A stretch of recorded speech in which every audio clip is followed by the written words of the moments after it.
Welcome to the Awaken on Purpose podcast, where each week you'll hear inspirational stories of heart-centered leaders who have awakened to their higher purpose and taken that leap of faith to follow their heart and make an impact in the world. Get ready to be enlightened, empowered, and transformed with your host, Jennifer Spohr.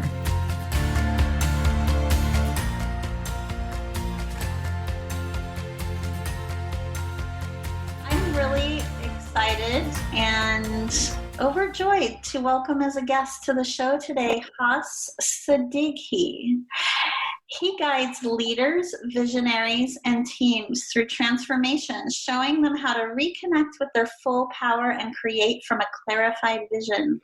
He utilizes his extensive business, law, dispute resolution, organizational, and technical science skill set and infuses it with his relational, creative, qualitative, healing, and extrasensory strengths, functioning as a transformative healer and team facilitator. At his core, he transforms and clarifies the energetic and relational roots of personal, team dynamic, and business system problems. He brings clarity and alignment to systems and relationships, encourages making the unseen seen, hones the power of communication, and empowers transformative growth and healing. Welcome. Thank you, Jennifer. I got a huge surge of energy, as you said, overjoyed. I love your embodiment and your harmonious voice, so thank you. Oh, thank you. I'm just feel really blessed and grateful to have you on as a guest today, and I can't wait to share all of your amazing energy with our listeners. Thank you. It's an honor. With that being said, let's go ahead and jump right in. What inspired you to do the work you're doing today? I know that's a big question. Yeah, it is, right? You know, I really love the word inspired more and more. The last 3 years when I came into 2020, it was really a sabbatical process of fine-tuning, going inwards, and really using myself as a guinea pig of sorts, testing out all sorts of different modalities and really doing deep core transformative foundational healing work. And part of that was I started to take a look at the roots of things, like the etymology of words. And inspired, comes from inspiritus, which is like the flow of spirit within or inbound. And I wish I had, a really personal oriented answer that I came up with it. It really is the definition of the word inspired. It was really God's hand in really guiding me into my calling. In hindsight, I would never have imagined that I would have ended up in this space. I wouldn't have imagined my skill set being mixed with my life experience as a leader so intimately enmeshed. And really along the way, the last, from 2016 really through 2019, I spent a great deal of time connecting with my soul and then allowing more of, what we could call providence or the divine hand, really true, pure inspiration to flow through from God, source, what have you, the universe. And it really was, making a pact as it was along the way and saying, okay, it seems to be this weird left turn that I'm making, or right turn rather, that I'm making a few years ago, having been, pre-med and then law and then mediation and doing all sorts of different corporate oriented and left hemisphere traditional type A work. I would never have thought I would end up here. So it was truly God's hand, and that right turn ended up being not a detour, more of a course correction into how I could be of optimal service to other visionaries, other leaders and healers, and really bring about a true form of soul connection and transformational work. I love your story, but I especially love what you said about God's hand playing a role, because I believe that too, that each one of us has like a blueprint, if you will, a purpose while we're here. And that purpose, that greater work that we're meant to do, includes work that brings us joy, along with our wisdom, right? Our life experiences are crystallized into wisdom that we can then use to support other people on their journey. So I really love what you said about that. I also feel like, there are events that happen in our life that we're kind of born into or fated, if you will, but that we have this destiny in which we have the free will to shape. Would you agree with that? That's beautiful. Beautiful. Yeah, that's beautiful, Jen. I mean, really, so two things come forward. One is this notion of, and I've become an embodiment of the teachings, as I know you have, and the time that we've spent together and following you as well, and the content you put out. And there's this second notion of this concept that I learned from my eldest sibling once, very young in my process, of the mountain, of life, where we go and on the mountain, how high we reach is kind of preordained, right? It's like divine will. And then there's countless paths that we can take.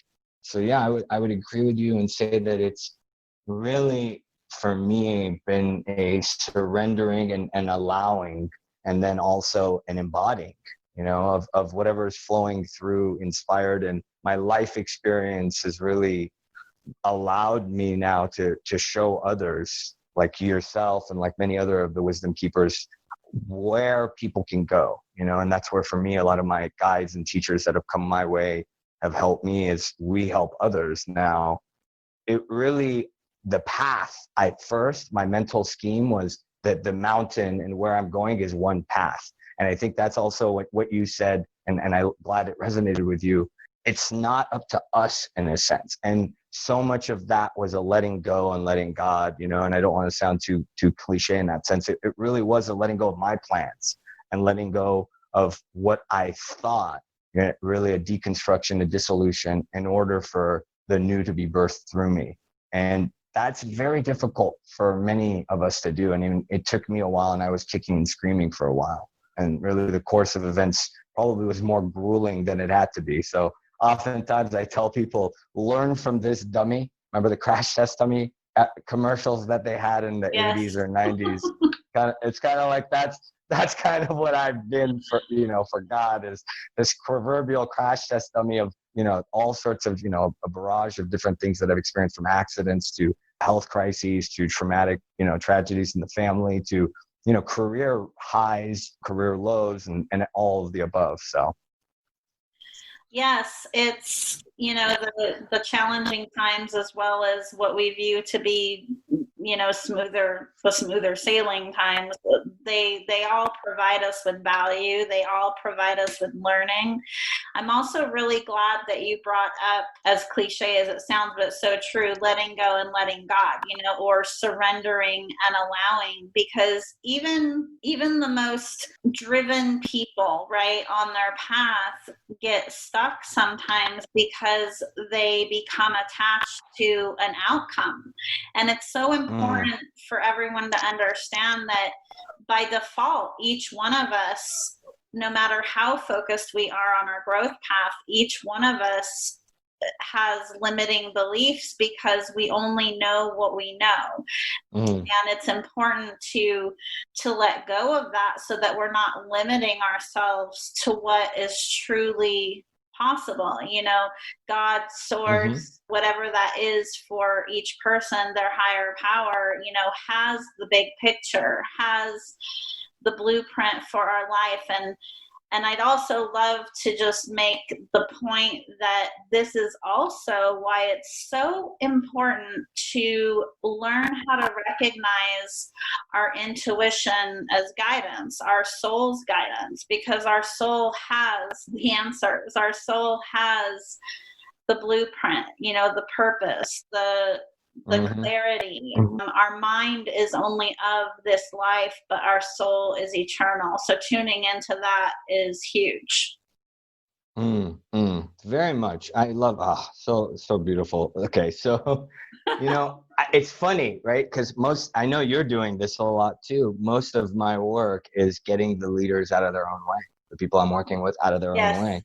And the funny thing is, even for all of us, right? We can see our own blind spots. We can't see the ingredients, as they say, from inside the bottle. There's a subjectivity to our existence. And if I didn't have my own guides and teachers during my transformative process, which, was science-based, healing-based, was indigenous wisdoms and ontological, how would I have known how to get from A to B? And so many of these people I come across, and whether I work with them or co-create with them or what have you, or simply interact with them as a one-off, I find that they're in loops. And the loop is, whether it be spurred, as you mentioned, by the limiting belief, or their, type A, or their insistences. It's interesting to me. And it's almost like many of us don't know what we don't know, and we simply go along and presume we're in the driver's seat when we're really not. And that for me was the most startling part, was when I realized, oh, wow, I haven't really been as intentional as I felt I was. And then what you said is beautiful. I love the soul's blueprint, and I had to learn, as well as intuition, how to access that blueprint, how to tune into that intuition. And, I love that you're doing the certification around that, and around getting into the extrasensory trainings and the intuition and accessing the soul's blueprint, because again, the emphasis is personal responsibility for me, and I'm sure it is for you too, Jen, that there's so much that we have to choose, and that goes back to the allowing.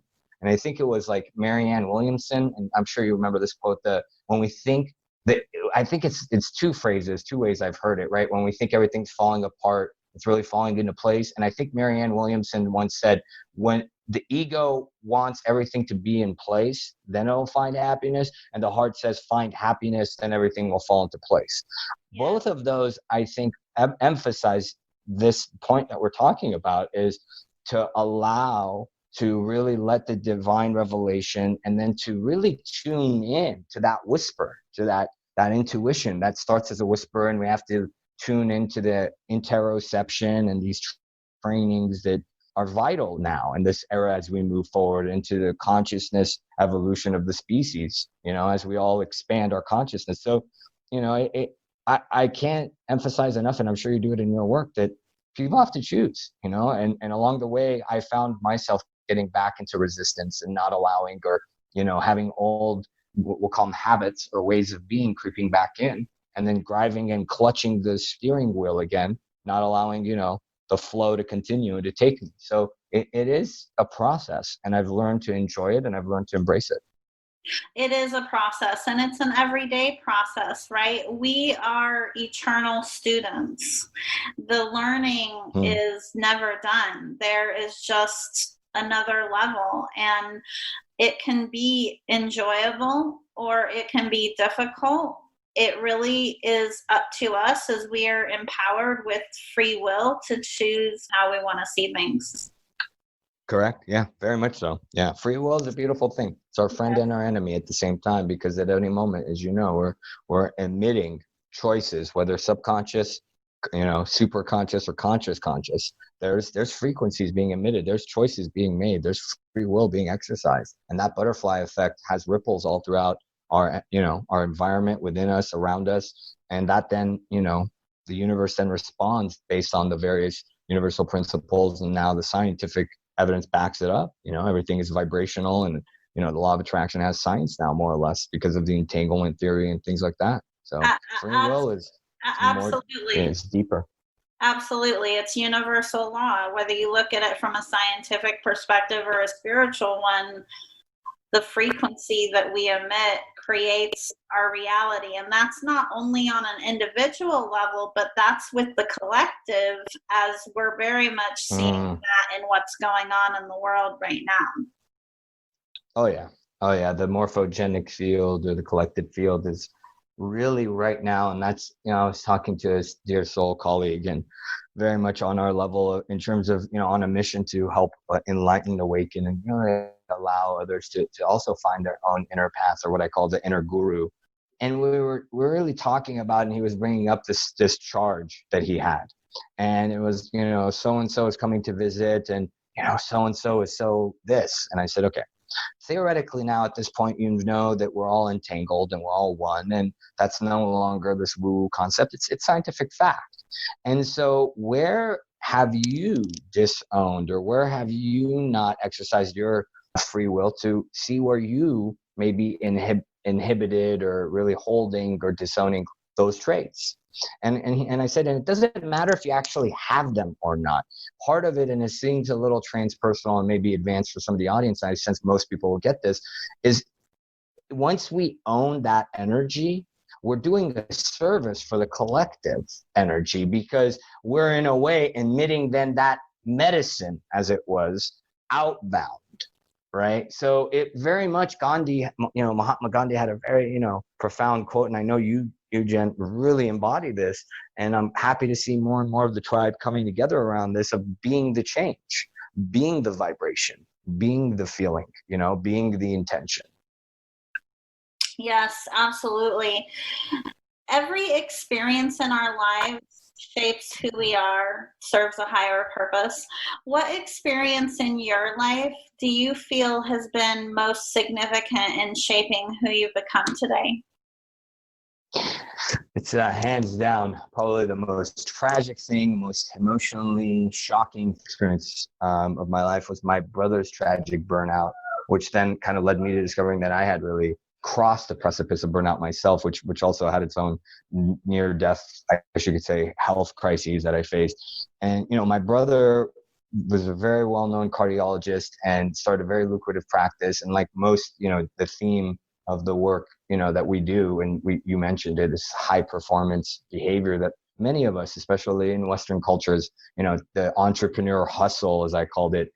And when in hindsight now I see that what now the WHO is called burnout, and now we're seeing wellness budgets through the roof, and we're seeing corporations and really the mainstream taking this more seriously. I was in a sense a way shower, because I was looking at it and I didn't know until recently what God was guiding me into, in a sense, because there's an innate dis-ease of the soul. There's a disconnection that from our humanness that I had experienced myself, as I'm working on publishing my first book, which is 1 year overdue from when I initially declared it last year, is I used to be a jerk and didn't know it. And so my brother's demise and him taking his life and choosing to kind of, throw in the proverbial white flag, he had really his health, deteriorated. He has a slew of other things, conflicts, you name it, that were essentially one of my first case studies as a lawyer, really, as a mediator and a lawyer and a conflict manager. And it showed me now in hindsight, like, wow, it wasn't only me. It wasn't only my brother. It's only now are we talking about it. Only now has it been brought to the awareness. So that's what shaped me, and it went hand in hand with being this proverbial guinea pig or crash test dummy that, I was taken so far off path. I was taken so far into dis-ease. I was so disconnected. I was so, lost in the Maya, as it were, that had my brother not done that, and it was one of my teachers, her questionnaire, and I was telling a soul friend and colleague the other day that, on this questionnaire of one of my teachers, the question back to back was, what's the worst thing that's happened to you and what's the best thing that's happened to you? And the answer to those were both this question you asked me, which was my brother's tragic passing, because it was a gift that he gave me. I woke up to my own disconnection. I woke up and caught myself in time, and it was a mitzvah or a blessing, as it were, because I caught myself whereas he wasn't able to. And I was able to pull myself and rebuild myself and do the foundational work, that's so needed right now. The energetic hygiene, the intuition, all the stuff you do too, the embodiment work, and most importantly, self-love. My brother, towards the end was not a happy guy, and, he had Parkinson's, and there was a lot of angst and a lot of inner child wounds, and we had intergenerational epigenetic stuff. I can go on and on. It was so layered and multidimensional that, I only now, and again, in hindsight, it's the beauty of it, can I see that, wow, I had that too. He was a mirror of me. He was a reflection of me. And it was a very tragic thing that I, took and molded me. And it really, that was the cauldron of fire. The 2-3 years after that I've talked about earlier, that's when God then shaped me and sculpted me, so to speak. I'm very sorry for the loss of your brother. Thank you, Jen. I appreciate that. Sorry. Yeah, it's a heavy topic. I should have most people have that happen, and I know with empaths in the room. So I should have probably disclaimed that in advance. I'm an empath myself. So no, I'm sorry for the loss of your brother, but it is amazing from what is such a tragedy, how it could also be such a blessing, right, for you, because it was in many ways the catalyst for shaking you awake, essentially, which unfortunately it takes that for so many of us. I had a similar experience, but it was with my mom. My mom had stage 4 cancer and ended up passing away, and it was that process of just being with her and helping to take care of her, but at the same time in my old career feeling like I had to choose between dealing with work issues because I was on 24/7, or spending her last moments with her. It was really that period of time that I realized, you know what, I'm not trapped in my life. I can, I'm empowered to make changes. And I know your brother is so just proud of you and beaming, just with what you're doing here, the work that you're doing. And I want to honor you and the work that you're doing here too. Thank you. No, I appreciate that. I appreciate your heartfelt relay and appreciate your grace in saying it that way. It's interesting that you said, and it's not uncommon that the way showers like you and I that have had these experiences, because part of my mission is to show the other way, that you don't have to have it grueling. That's such a collective old program that there's no pain, no pain, no gain. And, it's always a process in terms of it's a struggle, and it can be easeful. There is another way, and it doesn't have to take trauma or dis-ease, to have the post-traumatic growth that is so often the case, because it can stunt us to a point where it takes almost double the work.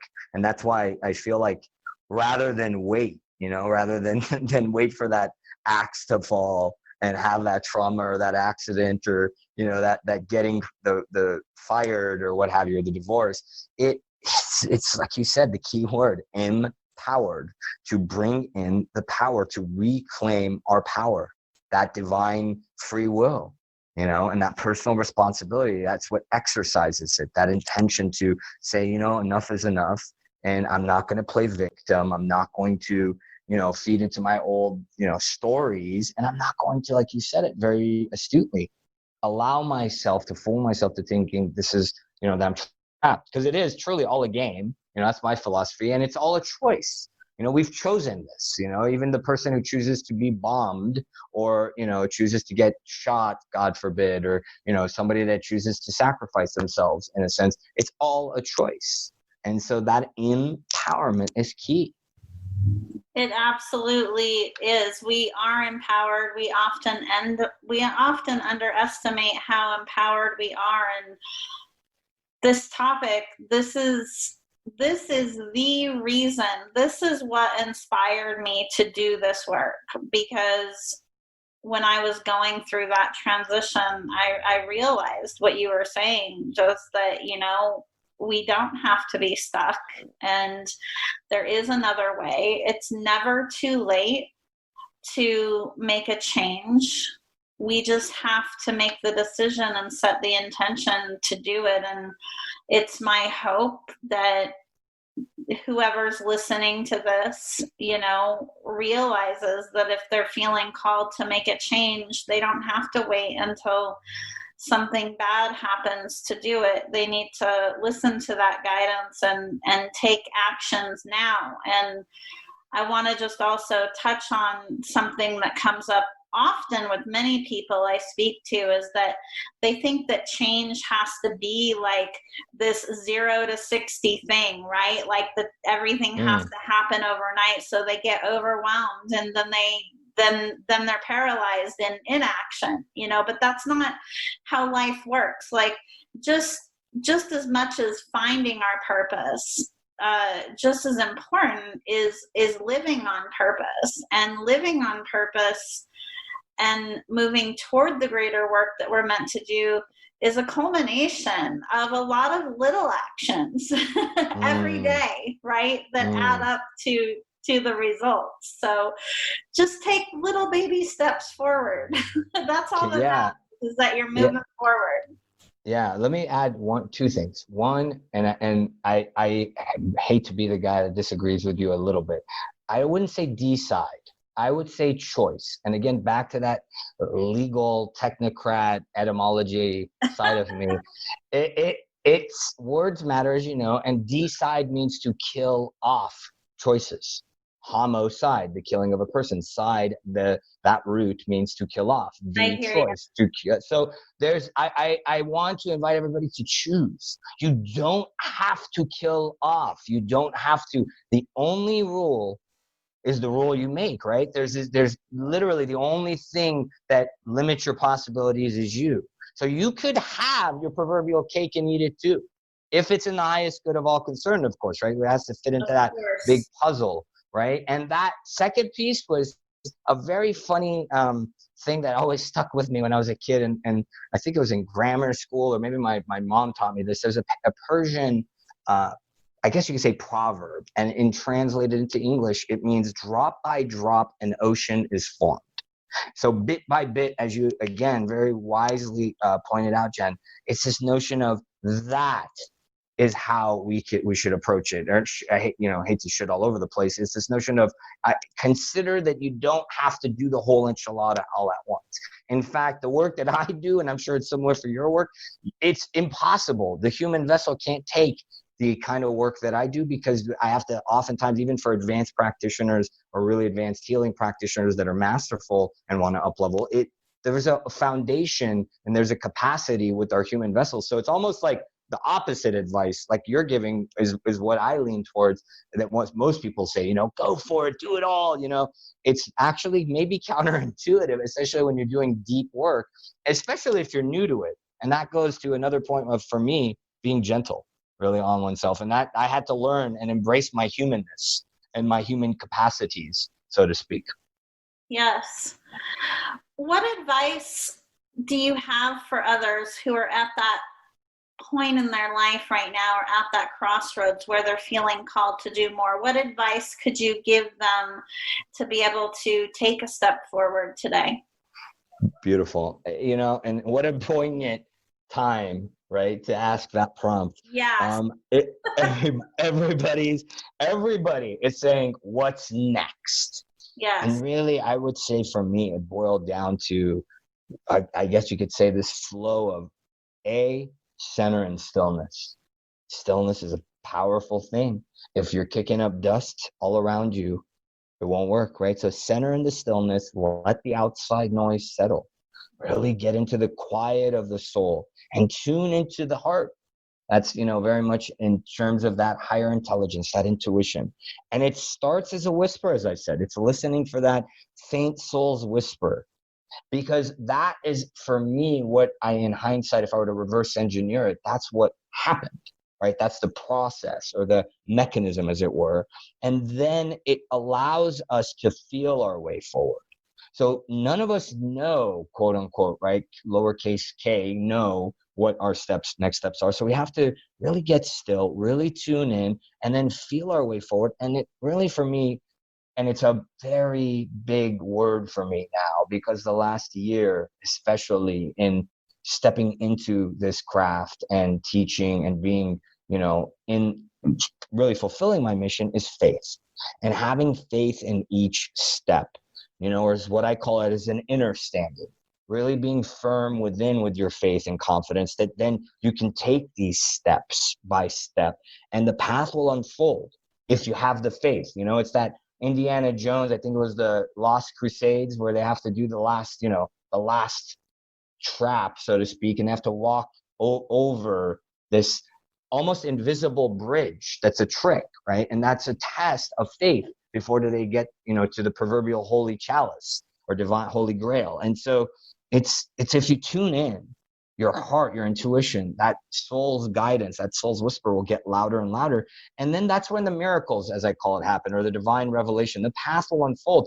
And that's what I sense where we're at in civilization, the collective right now. It's time for the species, and it's happening more and more, as you know, for us to all really embrace this and say, okay, the future of our species is going to be in the extrasensory realms. It's going to be expanding our consciousness and really looking at the foundational work as a requirement to being a leader. It's almost a disservice when you see leaders going and leading when they're energetically in disarray or toxic or, almost near death or burnout, to be at the helm, because then they're permeating their energies throughout the ecosystem. So it all goes back to personal responsibility to get still. And I know people don't like to do that, and it's counterintuitive because, and I'll leave the audience with this, in the sense of so much doing, right? Or so much go, go, go. And I say go from go, go, go to slow, slow, slow, and really go from doing to the being.